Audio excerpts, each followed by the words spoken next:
यानी कि 2028 का चुनाव अशोक गहलोत अगर आगे रहते हैं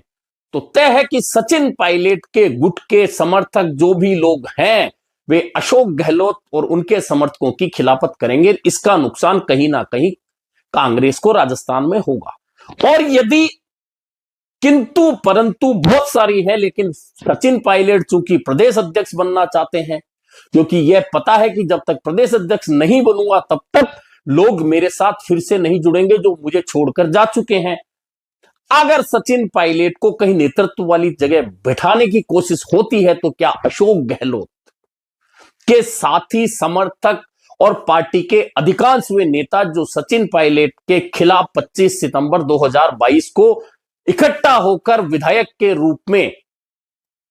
और विधानसभा अध्यक्ष सीपी जोशी के यहां जाकर इस्तीफा देने तक का कदम उठा सकते हैं, क्या वे सचिन पायलट को मंजूर कर पाएंगे? यानी कि यहां पार्टी के पास अब रिस्की फैक्टर है कि सचिन पायलट को आगे अगर बढ़ाने का प्रयास होता है तो निश्चित मानकर चलिए कि पार्टी में बगावत ही नहीं होगी, बल्कि पार्टी को कहीं बड़ा नुकसान इसका राजस्थान में उठाना पड़ सकता है। ऐसे में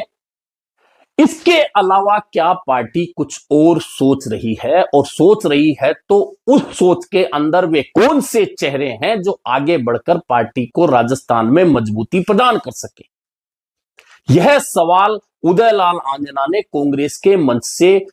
4 लाइनों के जरिए पार्टी आलाकमान तक पहुंचाने का काम कर दिया है। लेकिन क्या पार्टी भी इस बारे में सोच रही है? दरअसल समस्या एक यह भी है राजस्थान में कि अशोक गहलोत जब से राजनीति में आए हैं, मैनेजमेंट जो राजनीतिक उनका है वह बहुत मजबूत है, और उस मजबूत राजनीतिक मैनेजमेंट के दम पर अशोक गहलोत 50 साल तक लगातार जमे हुए हैं। अब सवाल यह आता है कि अशोक गहलोत नहीं तो कौन? क्योंकि सचिन पायलट को लेकर उनके समर्थक कितने भी ये कहें कि सचिन पायलट